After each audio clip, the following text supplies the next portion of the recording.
এই যুবকেরা জানো মাইকেল জ্যাকসনের ইতিহাস। ও তো একটা গান গাইলে $1,00,000 পাইতো একটা গানে হাদিয়া। টাকার পাহাড় বানাইয়া এই গানের শিল্পী মাইকেল জ্যাকসন বলে, আমি 150 বছর বেঁচে থাকবো, এর আগে আজরাইলের সাথে মোলাকাত করব না। চিন্তা কইরা রেডি হয়ে গেল, চেহারাটা বাদাই করলো, হাত দিয়া কারো হাতের সাথে টাচ করে না, জীবাণু আসবে ভয়। খানাটা খায়, শতবার চেক করে খায়। 20 জন ডাক্তার অল টাইম তারে পাহারা দেয়, একটু কোনো সমস্যা যেন না হয়। এই মাইকেল 150 বছর বাঁচার প্রতিজ্ঞা নিয়ে রেডি হয়ে চলে। যখন মাইকেলের বয়সটা 50-এর কোঠায় চলে গেল, ডাক্তারেরা একদিন খানা দানার পরে চেক করায় খাওয়াইয়া হালকা একটু ঘুমায়, উইঠা আবার প্রোগ্রাম যায়, গানের মজলিসে চলে যায়। মাইকেল একটু হালকা বিশ্রামে চলে গেল। হঠাৎ ডাক্তারেরা পাহারাদার বসে আছে, একটু তাড়াতাড়ি আবার ওইটা প্রোগ্রামে যাবে। অন্য দিনের মতো আজকে উঠে না। মাইকেল ঘুমায় ঘুমায় ঘুমায়। দীর্ঘ টাইম অপেক্ষা করার পর এক ডাক্তার ওই মাইকেলের উপরে টাচ করলো, বডির উপরে টাচ করে দেখে শরীর পুরা পাথরের মতো শক্ত, বরফের মতো ঠান্ডা। চিৎকার দিয়া কয়, মাইকেল আর জমিনের মধ্যে জিন্দা নাই। কয় বছর? 50 বছর। এরে আল্লাহর বান্দারা, কয়দিন আর বাহাদুরি করবা? আমি মাগরিবের নামাজের পরে বয়ান করলাম ওই শাহবাগ এলাকায়। শাহবাগ, ওই জায়গায় 3টা যুবক সন্তান। আমি যখন এই শ্রীরামপুরের মাহফিলে প্রথম আসছিলাম, ওরাও কিন্তু এখানে রওনা হয়েছিল। কিছু দূর কাছাকাছি আইসা ওরা গাড়ি অ্যাক্সিডেন্ট হইয়া ওই শাহবাগের 3টা যুবক মারা গেছে জায়গায়। এখানের মাহফিল পর্যন্ত পৌঁছতে পারে নাই। ওই দিন থেকে ওই মাদ্রাসার এলাকার হুজুরেরা নিয়ত করছে, হাফিজ সাহেবরা এলাকায় নিয়ে আসবো। 4-5 বছর মেহনত করার পরে আজকে গেলাম, কলিজা দিয়া দোয়া করলাম।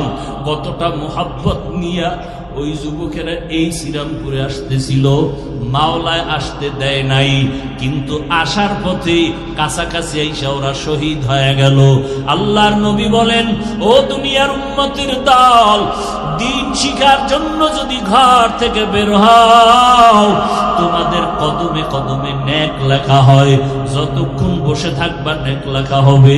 তওবা করিয়া যদি বিদায় নেও, আমার আল্লাহ তোমাকে জান্নাতি খাতায় নাম লেখাইয়া উঠায় দিবেন।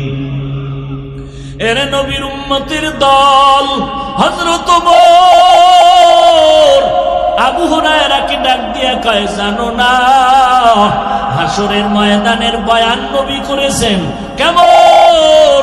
নবী কান্না করেন আর বলেন, ও আয়েশা, হাসরের ময়দানে তো ভয়ঙ্কর হবে। আমি নবী ভয় কান্না করতেছি। বলে, এত ভয় কেন? আল্লাহর নবী বলেন, ও আয়েশা, হাসরের ময়দানে বিচারালয় হবে একটা, কোর্ট হবে একটা। দুনিয়াতে হাইকোর্ট, সুপ্রিম কোর্ট, জজ কোর্ট, আর আল্লাহর কোর্ট হবে মাত্র একটা। সারা দুনিয়ার মানুষ সেখানে উপস্থিত, নারীও থাকবে, পুরুষও, সব উলঙ্গ, কেউ কারো চেহারার দিকে তাকাইতে পারবে না। আম্মা জান আয়েশা বলেন, নবী, নারী পুরুষ উলঙ্গ দাঁড়াবে, লজ্জা কি লাগবে না? আল্লাহর নবী চোখের পানি ছেড়ে কয়, আয়েশা, হাসরের ময়দানটা যে কত কঠিন। একদিকে সূর্যের গরম, অপরদিকে জাহান্নামের আগুনের গরম, আর একদিকে আমার মাওলা পাকের কুদরতি রাগান্বিত আওয়াজ, লিমানিল মুলকুল ইয়াউম লিল্লাহিল ওয়াহিদিল কাহ্হার। আমার মাওলার কুদরতি আওয়াজে হাসরের ময়দানটা থরথর করে কেঁপে উঠবে, মানুষগুলো বেহুশ হয়ে যাবে। ওদিকে জাহান্নামের চিৎকার, ও আল্লাহ, গুনাহগার বেনামাজি গুলো কই? তাড়াতাড়ি আমাকে দাও, আমার পেটে বড় ক্ষুধা। বেনামাজি গুনাহগার গুলো আমার পেটে দিয়া দাও। আল্লাহ বলবে, এ ফেরেশতারা, জাহান্নামের পিছনে ধইরা রাখ, সামনে যদি আসে আমি বিচার করতে পারবো না। 70,000 ফেরেশতারা 70,000 শিকল লাগাইয়া জাহান্নামের গলায় পেঁচাইয়া ধইরা রাখবে, ধইরা রাখতে পারে না। 70,000 শিকল লাগাইয়া এক একটা শিকলের গোড়ায় গোড়ায় 70,000 করে ফেরেশতা টানিয়াও ধরে রাখতে পারে না। এমন একটা অবস্থা হবে হাসরের মাঠ। এরে আল্লাহর বান্দারা, বড় কঠিন হালাত হবে ওই সময়। আমার উম্মতেরা, নবী বলেন, পাগলের মতো দৌড়াবে। ঈসা নবীর কাছে যাবেন, নবী একটু সুপারিশ করবেননি। সূর্যের গরম সইতে পারি না, সূর্যের গরমে মাথার মগজগুলো টাস টাস করিয়া ফাটিয়া যাবে। পায়খানার রাস্তা দিয়া পেটের সব নারী বুড়িগুলো পড়তে থাকবে। মুসা নবী বলবে আমি পারবো না, ঈসা নবী বলবে আমি পারবো না, ইব্রাহিম নবী বলবে আমি পারবো না। সবাই নিজের ব্যস্ত হয়ে যাবে উম্মতের কথা ভুলিয়া। কাঁদবেন আর বলবেন আল্লাহ আমাকে বাঁচাও। মুসা নবী কাঁদবেন আর বলবেন আল্লাহ আমারে বাঁচাও।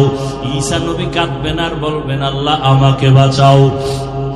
উম্মতেরা পাগলের মতো দৌড়াবে। ওদিকে জাহান্নামের ধইরা রাখা যায় না। জাহান্নামের আওয়াজে হাসরের ময়দান কাঁপতে থাকবে। গুনাহগার গুলোকে আল্লাহ দেওয়ার ওয়াদা করেছেন। আল্লাহ পাক রব্বুল আলামিন জাহান্নামকে শিকল লাগানোর অর্ডার দিয়ে দিলেন, কিন্তু ধরে রাখা যায় না। নবী বলেন এমন এক হালাত, জাহান্নামের আওয়াজ আমার উম্মতের দিকে যখন ধেয়ে আসবে, আমি আর দেরি করব না, আমি সাথে সাথে সেজদায় পড়ে কান্না শুরু করব। ঈসা নবী কাঁদবেন আমাকে বাঁচাও, মুসা নবী কাঁদবেন আমাকে বাঁচাও, ইব্রাহিম নবী কাঁদবেন আমাকে বাঁচাও। আর আমি মুহাম্মদ আমার মাওলার কাছে সেজদায় পড়ে কাঁদব, একবারও বলবো না আমাকে বাঁচাও। আমি আল্লাহকে বলবো আল্লাহ আমার উম্মতের বাঁচাও। আমার একটা উম্মত যেন জাহান্নামে না যায়। আল্লাহ আমার উম্মত গুলোরে বুঝি জাহান্নামে ধরে ফেলবে। ও আল্লাহ আমার উম্মতের বাঁচাও। আল্লাহ বলবে নবী আপনি মাথা উঁচু করেন, কান্না করবেন না, আমি আপনার কান্না সহ্য করতে পারি না। নবী বলবেন আমি কান্না বন্ধ করব। ফেরেশতাকে আল্লাহ ডাইকা একটু পানি দিবেন নিজ হাতে। ফেরেশতা এই পানির অংশটা জাহান্নামের গায়ে ছিটাইয়া দাও। যখনই দিবে, যেই জাহান্নামের 70,000 শিকল দিয়া ধরে রাখতে পারে না, ওই জাহান্নামের একটু হালকা পানি দেওয়া মাত্র জাহান্নাম দ্রুত গতিতে পেছনে দৌড়াবে। এইবার ফেরেশতারা বলবে আল্লাহ এতক্ষণ ধইরা রাখতে পারি না শিকল লাগাইয়া, এখন তুমি কোন দরবারের কোন বরকতের পানি দিলা? এটা কি জমজমের পানি, নাকি কাউসারের পানি, না জমিনের কোন সমুদ্রের পানি, নাকি আবে হায়াতের পানি যে জাহান্নামের গায়ে দেওয়া মাত্র দৌড়াইয়া পিছনে ভাগে? আল্লাহ বলবেন ও ফেরেশতা এটা জমজমের পানিও না, কাউসারের পানিও না, এই পানি আবে হায়াতের পানিও না। এইবার নবীর সামনে বলবে ও ফেরেশতা এই পানি আমার মুহাম্মদের মুহাব্বতের উম্মতের চোখের পানি।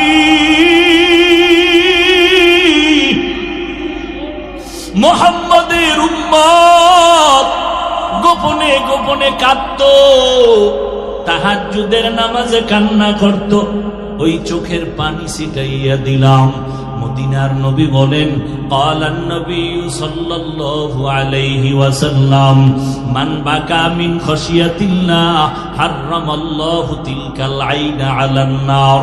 জাহান্নামের আযাবের ভয় এক ফোঁটা চোখের পানি যদি কেউ সারিয়া দেয়, আল্লাহর নবী বলেন তার উপরে জাহান্নামের আগুন হারাম হয়ে যাবে। ও আল্লাহর বান্দারা, ও যুবকেরা, আজকে তাকাইয়া দেখো, মা বাবার সামনে সন্তান অন্যায় করিয়া শাস্তির ভয়ে যদি কান্না করে, কান্না করলে মা বাবার মায়া বাইরা যায়। ওই উস্তাদের শাস্তির ভয় ছাত্র যদি কান্না করতে পারে, আল্লাহর আযাবের ভয় কি তুই কম? তোমার দিলটা এত শক্ত কেন রে বাবা? তোমার দিল কি পাথরের থেকেও শক্ত হয়ে গেল?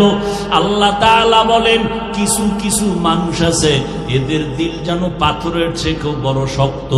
সুম্মা কাসাত কুলুবুকুম মিন বাদি যালিকা ফাহিয়া কাল হিজারা আও আশাদ্দু কাসওয়া ওয়া ইন্না মিনাল হিজারাতি লামা ইয়াতাফাজ্জারু মিনহুল আনহার ওয়া ইন্না মিনহা লামা ইয়াহবিতু মিনহা লামা ইয়াশাক্কাকু ফায়াখরুজু মিনহুল মা ওয়া ইন্না মিনহা লামা ইয়াহবিতু মিন খাশিয়াতিল্লাহ ওয়া মাল্লাহু বিগাফিলিন আম্মা তা'মালুন। ও সিলেটের মানুষ, তোমরা পাহাড়ের দিকে তাকাইয়া দেখো, আল্লাহর আযাবের ভয়ে কিছু কিছু পাথর আছে পানির নহর জারি করিয়া দিছে। এরা পানি দেয় না, আল্লাহর কোরআনের আয়াত কয় এরা কান্না করে করে নহর প্রবাহিত করেছে। আল্লাহর আযাবের ভয় এমন কিছু পাথর আছে টপকাইয়া টপকাইয়া টপকাইয়া পানি পড়ে, ওরা আল্লাহর ভয়ে কান্না করে, কোরআনের আয়াত।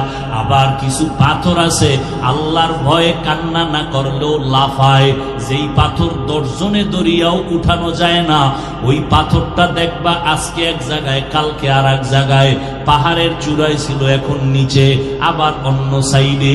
এরা পাথরগুলো মাওলার ভয়ে লাফালাফি করে, চিৎকার দেয়, কিন্তু চিৎকারের আওয়াজ আমরা শুনতে পারি না। আজকে তুমি প্রশ্ন করো, কোরআনের বয়ানে বৈশা আল্লাহওয়ালাদের বয়ানে মানুষ কেন চিৎকার দেয়? ওরে জাহান্নামের আযাবের বয়ান যদি খেয়াল কইরা কেউ করে আর শুনে, ও তো কলিজা ফাইটা চিৎকার দিয়া মরিয়া যাওয়ার কথা। একটা পাথর যদি লাফায় কান্না করে, মানুষ কেন কান্না করবে না? ও মানুষ, ওই পাথর থেকেও কি তোমার অন্তর শক্ত? আল্লাহর আযাবের ভয়ে যদি পাথর কাঁদে, তোমার গুনার কারণে কি একটা ফোঁটা চোখের পানি আসবে না? অন্যায় করিয়া যদি মা বাবার কাছে সন্তান কান্না করে, মা বাবার মায়া বারে দোয়া করিয়া মাফ করিয়া দেয়। উস্তাদের সামনে ছাত্র কান্না করলে মায়া বারে। যদি বান্দা ওই মা বাবা আর ছাত্র উস্তাদের থেকে আল্লাহর মায়া কি কম? যদি তুমি কান্না করো, আমার মাওলার মোহাব্বত কেন বাড়বে না?